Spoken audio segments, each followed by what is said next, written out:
कहानी में आप देखेंगे कि किस तरीके से मल्टीपल पोजीशन यानी कि बहुत ज्यादा आत्माओं के कब्जे में एक लेडीज 15 साल तक रहती है और सारे में तबाही मचा देती है। 15 साल से वो उसी के अंदर बंद होती है, लेकिन उसकी बेटी उसको छुड़ाने के लिए आती है। आइए देखते हैं कि अपनी बेटी यानी कि बेटी अपनी माँ को 15 साल के बाद बचा पाती है या फिर नहीं। कहानी के शुरुआत में 4-5 पंडित जी उसको यानी कि उससे मल्टीपल पोजीशन यानी कि अनेकों कब्जे से यानी कि 9 आत्माओं के कब्जे से छुड़ाने के लिए आए होते हैं। काफी ज्यादा मंत्र उच्चारण करने के बाद वो आत्मा जो है वो जागृत हो जाती है और कुछ टाइम बाद वो लोग मंत्र पढ़ते हैं, वो लोग बहुत कुछ करते हैं, लेकिन किसी से कुछ भी नहीं हो पाता है। किसी से कुछ ना हो पाने के कारण वो जो आत्मा यानी कि 9 आत्मा मिलकर के उन सभी पंडितों को मार देती हैं यानी कि खत्म कर देती हैं। ये कहानी लद्दाख की है। लद्दाख में एक जगह होती है जहां पर वो यानी कि जहां पर जो लेडीज बंद होती है। उसके बाद यूएसए में उसकी बेटी और यानी के उसका बाप लड़की का और लड़की दोनों एक जगह पर रह रहे होते हैं। तभी वो फैसला लेती है कि वो लद्दाख जाएगी, लेकिन उसका बाप जो है वो मना करता है कि तुम लद्दाख नहीं जाओगी। लेकिन उसकी बेटी कहती है कि मैं खुद के फैसले ले सकती हूँ, अब मैं इतनी बड़ी हो गई हूँ और मैं अपने प्रोजेक्ट के काम से लद्दाख जा रही हूँ। लेकिन असल में वो लद्दाख प्रोजेक्ट के काम से तो आई ही थी, साथ में वो अपनी माँ की खोज में भी आई थी, लेकिन उसे पता नहीं था कि मेरी माँ इस हालत में मिलेगी और इस तरीके से मिलेगी। काफी ज्यादा जिद बहस करने के बाद वो लोग लद्दाख अपने दोस्तों के साथ आ जाती है, इधर उधर घूमती है, फोटो खींचती है और अपने प्रोजेक्ट पे जो है वो काम करने लग जाती है। तभी कैमरे में क्या वो एक जगह को देखती है जहां पर उसकी माँ बंद होती है, लेकिन उसे पता नहीं होता है। बार बार वो उसी को देख रही होती है और उसकी जो अट्रैक्शन है वो बढ़ती जाती है। वो गिरने जाती है, लेकिन उसकी सहेली उसे रोक लेती है। तभी वो लोग कार से वापस जा रहे होते हैं यानी कि होटल, जिस होटल में उन्होंने रुका होता है उस होटल में वो लोग वापस जा रहे होते हैं, लेकिन वहीं पर उसे उसकी माँ दिखाई देती है। तभी वो गाड़ी को रोक करके वहां पर आसपास उसे ढूंढने लग जाते हैं, लेकिन कोई भी नहीं दिखता है। लेकिन उसकी जो अट्रैक्शन है वो उस अट्रैक्शन के बारे में वो अपने दोस्तों को बताती है और उसके दोस्त भी उसका साथ देने को तैयार हो जाते हैं। तभी वो लोग उस जगह पहुंचते हैं जिस जगह पर उसकी माँ कैद होती है, लेकिन वो चोरी चुपके से उस जगह पर पहुंच जाती है। जैसे तैसे उस कमरे में पहुंच जाती है जहां पर उसकी माँ होती है। उस कमरे के अंदर पहुंच जाती है और उसको जैसे जैसे वो उसके पास पहुंचती है, उसकी जो माँ होती है वो अपनी बेटी को पहचान लेती है और उसकी माँ अपनी बेटी से कहती है कि बेटी मुझे बचा लो, मैं 15 साल से ये आत्माएं मुझे खोखला कर देंगी, ऐसा वैसा। और वो बेटी भी अपनी माँ को पहचान लेती है। इस तरीके से उसे यकीन हो जाता है कि ये मेरी माँ है और इसको मैं किसी तरीके से किसी भी हालत में छुड़ा के मानूंगी। तभी उसे समझ में आता है कि उसके पिताजी उसे आखिर भेजना लद्दाख क्यों नहीं चाहते थे। इसी बात को दुखी होकर के वो घर वापस चली जाती है, लेकिन कैमरा वहीं पर छोड़ देती है। वहां पर पंडित जी आ जाता है यानी कि वहां का जो मॉन्क होता है, पंडित जी सॉरी, वहां का जो मॉन्क होता है वो आ जाता है और वो लड़की को वहां से भगा देता है कि तुम यहाँ से चली जाओ। वो अपने दोस्तों के साथ मिलकर के फैसला करते हैं कि वो अपनी माँ को छुड़ा कर ही रहेगी।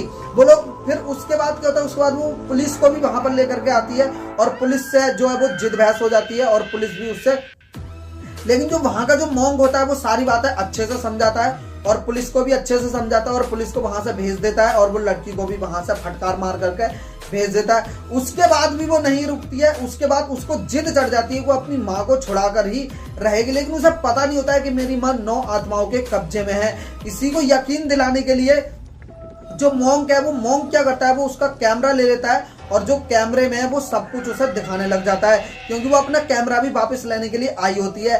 कैमरे में सब कुछ वो देखने लग जाता है, एकदम मतलब देखने भी लग जाता है और दिखाने भी। वो देखती है कि किस तरीके से उसकी जो माँ है वो उल्टी सीधी हरकतें करने लग जाती है, कभी ऊपर उठती है, कभी मतलब एकदम जिस तरीके से आत्माएं रिएक्ट करती है उसी तरीके से वो कैमरे के अंदर रिएक्ट करती है। लेकिन साथ ही साथ वो उस कैमरे के अंदर एक आवाज को रिकॉर्ड कर देती है, जो कि आवाज से सिद्ध हो जाता है कि जो माँ है वो उनसे छुटकारा पाना चाहती है, क्योंकि कैमरे की जो वॉइस है वो बंद की हुई थी, लेकिन जो आत्मा के जरिए वो वॉइस जो है वो ओपन हो जाती है। सारी बातें एकदम क्लियर हो जाती है और जो मॉन्क है वो भी थोड़ा सा घबरा जाता है। तभी वो क्या करती है, वो फैसला लेती है कि जो वहां का जो मतलब एकदम अलग से जो मॉन्क होते हैं उनमें से किसी एक से सहायता लेगी। वो उससे सहायता लेती है, वो उसको ब्लैकमेल करती है और सहायता लेने के बाद वो जो मॉन्क है वो उसकी माँ से मल्टीपल पोजीशन को मतलब के अनेकों आत्माओं से छुटकारा पाने के लिए वो राजी हो जाता है कि ठीक है मैं तुम्हारी माँ के साथ मतलब माँ को आजाद करवाऊंगा 9 आत्माओं से। इस तरीके से वो मान तो जाता है। तभी क्या होता है, लेकिन उससे पहले वो क्या कहता है कि एक बार तुम देख लो कि इस प्रक्रिया को कैसे किया जाता है, उसके बाद तुम खुद ही बताना क्या मैं इसको कर पाऊंगा या फिर नहीं कर पाऊंगा।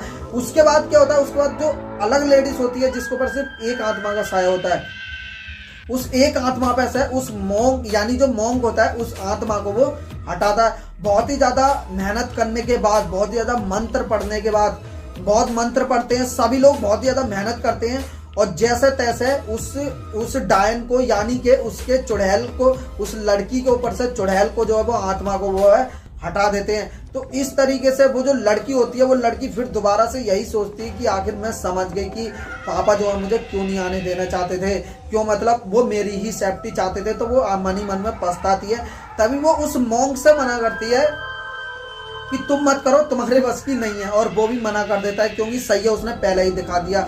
लेकिन बहुत ही ज्यादा मेहनत करने के बाद, इधर उधर हाथ पैर मारने के बाद वो फाइनली उस मॉन्क से यानी कि उसका बाप भी वहां पर आ जाता है। वो अपनी बेटी को समझ जाता है कि मेरी बेटी वहां गई है तो कुछ तो गड़बड़ होनी है। उसका बाप भी वहां जाता है, साथ ही साथ उसके दोस्त भी होते हैं। सभी लोग मिलकर के फैसला करते हैं और जो वहां का मैन मॉन्क होता है वो मैन मॉन्क उसको बताता है कि ऐसा नहीं है कि मैंने कोशिश नहीं की, मैंने भी तुम्हारी माँ पर से आत्माओं को हटाने की कोशिश की है। तो वो सारी बात बताता है कि मेरे साथ कैसा कैसा उसने भी कोशिश की, उसको भी चोट मार दी थी उसने, और बहुत ही ज्यादा भयानक तरीके से सबको बहुत ही ज्यादा उसने परेशान किया था। तभी वो लास्ट बार वो मॉन्क कहता है कि चलो एक लास्ट बार कोशिश करते हैं कि मतलब उसको हटा कर गए। वो लोग फैसला करते हैं, मतलब सारी बात है वो मॉन्क उस लड़की को समझाता है कि तुम्हें करना क्या है। तभी वो उसको यानी कि अपनी माँ को एकदम एकदम एकदम मतलब खुली जगह में लेकर के उस आत्मा को, वो 9 आत्मा को और उस माँ को लेकर के आ जाते हैं। तभी सभी लोग एक जगह खड़ा हो जाते हैं और वो सिर्फ वो लड़की होती है वो आगे बढ़ती है। वो मॉन्क कहता है कि जाओ अपना काम करो। वो जाती है और वो उससे कहती है यानी कि अपनी उसकी माँ के ऊपर 9 आत्माओं का वास होता है, मतलब 9 आत्माओं का जो मल्टीपल पोजेशन जिसे कहते हैं हम, जिसे अनेकों आत्माओं का वश कहते हैं। तभी क्या होता है, तभी वो एक लड़के के रूप में कहती है कि मतलब वो क्या कहती है कि तुम्हारी माँ का शरीर अब खोखला हो चुका है, हमें एक नए शरीर की जरूरत है, हम इस शरीर को छोड़ने जा रहे हैं। तभी वो लड़की कहती है कि तुम में से एक मतलब एक नाम होता है एक लड़के का, एक लड़का भी की भी आत्मा होती है उसके अंदर। तो वो कहती है कि जो लड़का है वो मेरे अंदर आना चाहता है, तुम सभी आत्माओं को उसी के अंदर रहने देना चाहता है, वो तुम्हारे साथ धोखा करना चाहता है। आपस में यानी कि 9 आत्माओं के आपस में वो झगड़ा करवा देती है और 9 आत्माएं जो होती हैं वो आपस में झगड़ा करने में बिजी हो जाती हैं, क्योंकि वो उनमें चिढ़ पैदा कर देती है, उनमें घमंड पैदा कर देती है, उनमें जलन पैदा कर देती है। इसीलिए सभी मॉन्क को अपना अपना काम करने का जो टाइम है वो मिल जाता है। सभी लोग चारों तरफ फैल जाते हैं और बीच में उसकी माँ जो है वो खड़ी हो जाती है। सभी लोग मंत्र पढ़ने लग जाते हैं। सभी को 9 आत्माएं बस में करना तो चाहती हैं लेकिन बस में नहीं कर पाती, क्योंकि वो जो मॉन्क होते हैं वो मॉन्क पहले ही समझ जाते हैं कि आखिर क्या होने वाला है। काफी ज्यादा मेहनत और मुशक्कत करने के बाद, बहुत ज्यादा मंत्र पढ़ने के बाद, बहुत ज्यादा हाथ पैर मारने के बाद, बहुत ज्यादा मेहनत करने के बाद आखिरकार उसकी माँ पर से वो 9 आत्माएं जो है वो चली जाती है। लेकिन उसकी जो माँ है उसके बाद काफी टाइम तक जिंदा नहीं रही, यानी कि कुछ ही दिन जिंदा रही थी, मर गई थी, क्योंकि उन आत्माओं ने उसको खोखला कर दिया था। कभी उसके चेहरे पे कुछ, कभी उसके मतलब चोट वोट मारते रहते, कभी ऊपर से पटकती थी। 9 आत्माओं का वास, देखो यार 9 आत्माएं बहुत होती है भाई। तो इस तरीके से जो एक बेटी है वो अपनी माँ को आखिरकार बचा लेती है। आखिर होने को क्या नहीं हो सकता है अगर इंसान करना चाहे तो। कहानी में यहीं तक। अगर आपको वीडियो पसंद आई वीडियो को लाइक कर देना, चैनल को सब्सक्राइब और कर देना वीडियो को लाइक। मैं आपसे मिलूंगा नेक्स्ट वीडियो में नए टॉपिक के साथ। तब तक के लिए जय हिंद, जय भारत।